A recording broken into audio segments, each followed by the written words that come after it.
Alrighty, so what I'm going to do is I'm going to take this black and white photo, a shot I took ages ago, a bit naff really, but should be good for doing some colorization very quickly. So I'm not going to explain in too many details, I'm just going to whiz through, but well, I'll explain as I go along, kind of, I suppose. So I've just created a new layer. I've got this layer and I've got that layer. The background's white, that's a photograph. I've just extended it off the top to get a bit more sky, and then I've just made a new, brand new layer. So what I'm going to start with is I'm going to start with doing some sky, I think. So I'm just going to hold Alt and use the mouse wheel to zoom out. I'm going to check, and I want quite a pale blue here, sort of a grey pale blue, because in this kind of sky, in this kind of composition, it's not going to be a massively deep blue sky, at least in my opinion. There's always going to be fog, and you're never going to get rid of that fog. Well, you could do, I suppose, but it'd be a bit of a pain in the arse. Unless you're working with the raw file, of course, which I do have, but I'm not doing it. Right, so where was I? The sky. Here we go. So essentially what I'm doing there is I've got a gradient tool with the transparency at the end. It's just a second option on normal gradient, and boom. And I'm going to tone that down a little bit because we only want a little bit of colour. And I think I'm going to warp it. So I'm going to go Control T, bring the warp box, warp, and I'm going to bring this up and these down.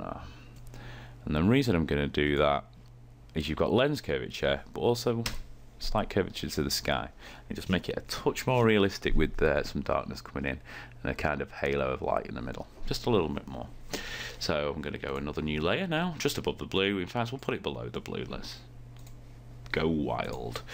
And I'm going to start painting some green. Now I kind of want a sort of grey green. I think we'll try that to start with. I'm going to change the layer to a colour.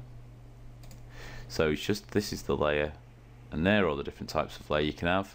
I'm going to use the colour. Essentially all that does is add colour to the image.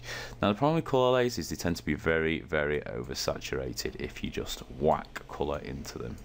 You can see I'm using a real pale green there, 100% opacity with a soft brush, and that is very, very green.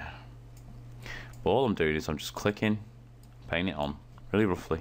Doesn't have to be absolutely fantastic. Just sort of get the edges, bring it in. Use a smaller brush when you need to. Just right click on the composition and you get the brush palette up. Don't worry about any lines. Well, only worry about it if you work in super high resolution, then you can make a layer mask for the edge of the sky and all this sort of bullshit if you want. I'm just going to carry on doing this now. Just adding green where I think it should be green. Just going to add a bit more down there. Okay. Now, with this being so saturated, and obviously you're going to get some fall off of greens here, definitely, I'm going to reduce the opacity of this layer a lot, so we've got a slight hint of green, because essentially what we're doing to build up some realistic-ish colours is you need to build it with layers, you know, so you've got those deep tones and those light tones and just a general building up of tones. I've just noticed that probably could do with adding a little bit more green around there. Okay, now I'm going to go for a gradient here. I've created a new layer, it's layer 3, even though it's under layer 1. I'm going to use the gradient again, same way we did the sky. I'm going to knock this down into a little bit of a deeper one. Let's see how it looks. Now I'm going to just put this on first just to see where it goes. There we go. Now I'm going to change it to a colour layer. There we go. Now again, very, very oversaturated. I'm going to knock that down. Now I think I want another layer, and I think I want to put some yellow into here. So I'm going to take my yellow, sort of a pale yellow, and I'm gonna do it again, just on a gradient. Now, to get an exactly straight gradient, if you do this freeform, if you hold Shift, it forces it to go from one of the angles. So you can just hold Shift, drag up like that. And there we go. Change that to a colour, I think, again. Now this is going to really saturate with yellow. So we're going to knock that right down. Yeah. What I want to do is I think I'm going to layer mask this, so layer mask button. So take my soft brush, just make it a bit larger. Still got a soft brush, I've got black on the foreground to get rid of some of it. I'm going to take some of that yellow out of this area, just slightly. So all I'm doing is brushing it out. And I am actually going to end up taking a lot of these greens right the way down, and probably building some more up again. But we'll see. I mean, the trick with the colorization is really just building layers, seeing what you can get. Often start with darks if you want to really darken something, but you know, I just wanted to add a little bit of grass color. To be honest, it's looking a bit too sea greener to me. I've not really decided what kind of color I want it. I think that's the problem. So I'm going to add a little more grey and go into the green. Something like that should do the trick. I'm going to create another layer, and I'm going to plop that over. Now I'm going to use a soft light on this. I'm just going to see. Now let's change it back to colour.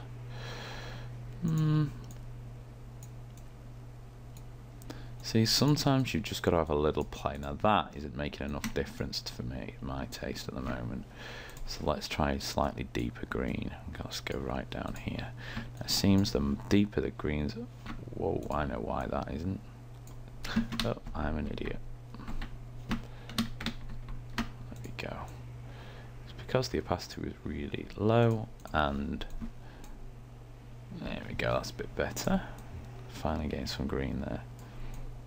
Okay, so I'm just going to select all of these colour layers for the grass like this. That's holding shift, clicking the bottom layer, clicking the top layer, then I'm going control and G, and that turns it into group 1. I'm just going to call that group grass by double clicking the name and then typing it. And then I'm going to add a layer mask to the entire group. So as you can see, that's going to affect all of the things in there. And then I'm going to take my black brush like this, and I'm just going to layer mask out the paths because they are not going to be green. That's a bit too rough actually. Now again, doesn't have to be perfect, we can always add some more in later, but for now just gonna get rid of this. Now I know that grass looks a bit artificial, and to be honest I could do with pissing around with the greens a little bit, but for now I can't be arsed. So we've got the layer mask there, and I'm gonna just create a new layer again. I'm going to get like an off yellow or a sort of yellow white magnolia colour almost, maybe a yellow stone colour, which is hopefully what it's going to be. And I'm going to change this into a colour layer again, and I'm just going to whack some yellow on the old brickwork. Just change the brush size. Now you can change the brush size with the square brackets. As you can see, it's getting bigger, a bit smaller, but I actually prefer it doing on this for some reason. It's just a habit. That's not to say you shouldn't do it with the shortcuts if you know them. So I've painted some yellow in there, slightly oversaturated, going to take it down. Now I'm going to zoom into the image. It's only a shitty JPEG, so that's why it looks a bit blurry and crap. And I'm just going to paint some yellow into the path there. Yes, I'm going to catch that bench, doesn't matter though. Just going to add a hint here and there with the brush. Now you can use a pen tool if you want, or whatever the hell you want. Might help if I reduce a lower opacity actually on some of this as well. It just gives you slightly more flexibility using lower opacity. It means you can just, you know, multiple click over the top several times. So there we go. I'm just gonna add a new layer again. I think I might just drop the opacity of that yellow slightly. There we go. Maybe a little bit higher than that. We are getting some colour in here. So if we just group those so I can turn them on and off. So there's layer without colour and there's layer with colour. You can see, I mean, it's not super realistic yet in terms of colorization. I've sort of picked the wrong colours and rushed and not really thought about it too hard. But still, you get the idea. So I'm just going to undo that group, so back to our layers. Now, we kind of want to make this tree green here and there. Now it's still always going to be black. We're not going to colorize it. We're going to have to, you know, keep the same sort of light in the composition. We could change the light slightly, but with this being very silhouette, it's going to be incredibly hard to change unless we literally had the raw files for the photo. Because there's probably color data in there, but it's, you know, it's fucked at the moment basically. So what I'm going to do is I'm going to add a little bit of green to some of the darker areas. And then show you how to mask it out very quickly. So I'm just going to take a like a probably sort of a greeny brown, maybe something like that. I'll do. Got a brand new layer, layer 8, and then I'm going to give myself a big brush, and I'm just going to start painting some green in. I'm going to knock the opacity down so we can work with some opacity there. I'm just going to start adding some colour. As you can see, I'm being very, very rough. I'm not bothered about the colour. I mean, against this sky, this is going to be almost bleach black anyway, and here there's shadow, so that's going to be very dark, but you might see a little bit of colour towards the middle on some of these middle branches. That's going to be fine. So just clicking, nice and quick. Okay, change these to a colour layer. So you can see it's adding a little bit of colour here and there. Going to again knock the opacity down because it's just too saturated. And actually we're not getting much spill onto the sky, but for instance if we were, we can take the magic wand, which is this. Got a tolerance of 32 at the moment.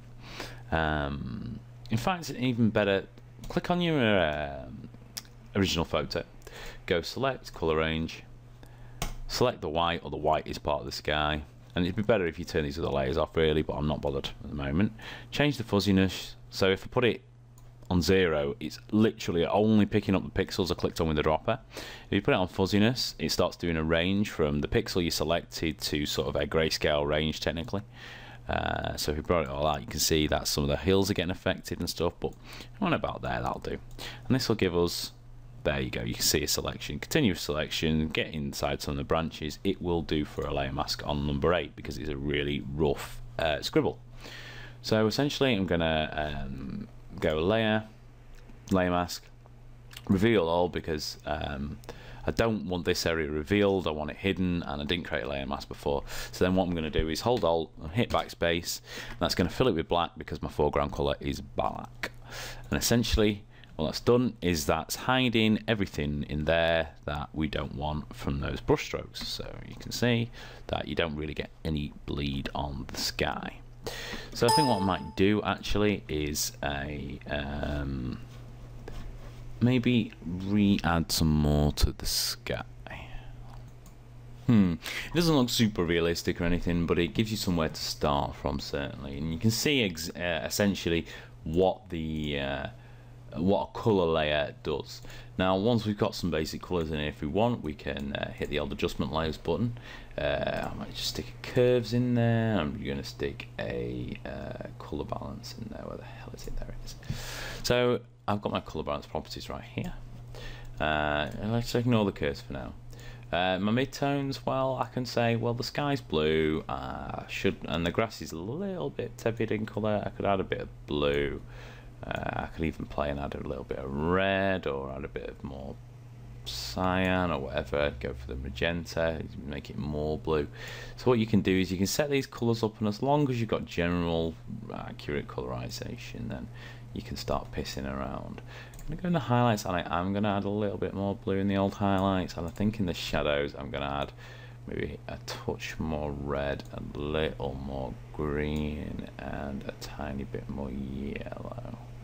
Yeah, grass is just going a little bit too high, so let me see it off. No, I think I prefer it on.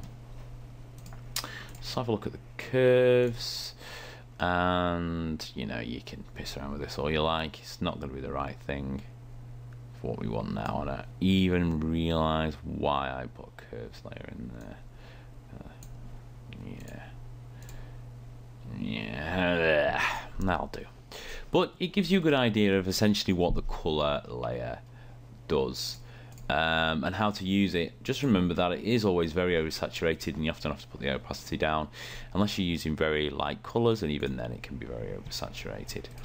You can try some different layer modes as well. You can try like a soft light, sometimes you get better results for that. But the trick is as well is to build up your colour on separate layers. So essentially it's like having a ginormous palette of colour balance rather than just have you know, balancing your colours overall like this. You've got full control over it by using individual layers for individual colours. So you know, I can take some of the yellow out that I put in, or some of the green that I put in, or you know, I could turn them all off if I want. You know, I can mask bits out and in. If I want to turn this branch down here to brown, well, to be honest, with the way the photo is, it almost looks brown. You wouldn't even notice that. You might notice that slightly there, but bollocks to it. So it kind of gives you an idea how to very quickly add colour. And if we just group all these little buggers together, you can see there's the image before, and there's the image after. Yeah, doesn't look amazing realistic, but it's reasonably close, and you could fool someone, and certainly given more than, I don't know, 10 minutes or something, you can certainly do a better job than that on a more interesting photo. In fact, I think what I might do at some point is actually get a photo of someone's face and do a full colorization, really taking into account things like shadows and the way skin moves and eye colour and all those kind of things, if I can be asked. But that's going to be a much longer and much more in-depth tutorial than this. Alright, anyway,